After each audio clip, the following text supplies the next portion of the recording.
Bumagsak sa kamay ng batas ang isang lalaki na may kinakaharap na 2 kaso ng rape matapos siyang maaresto sa ikinasang operasyon ng Bacnotan Municipal Police Station sa Bacnotan, La Union.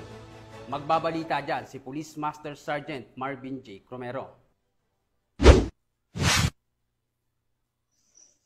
Inaresto ng Bacnotan PNP si alias Crisanto, 44 taong gulang, isang karpintero at residente ng Barangay Bitala, Bacnotan, La Union, matapos isilbi ang 2 warrant of arrest kaugnay sa mga kasong qualified rape of a minor at qualified statutory rape.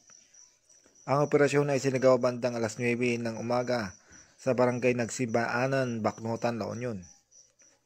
Matapos ang pag-aresto, dinala ang suspect sa Bacnotan District Hospital para sa medical exam at isininalin sa e-warrant at National Police Clearance System para sa dokumentasyon. Paalala sa publiko, hinihikayat ang lahat na agad magsumbong sa mga otoridad kung may nalalamang kahilintulad na krimen. Mula dito sa Ilocos Region, ako ang iyong PNN correspondent, Police Master Sergeant Marvin J. Cromero, alagad ng batas, taga-taguyod ng balitang pulis. Maraming salamat, Master Sergeant Romero.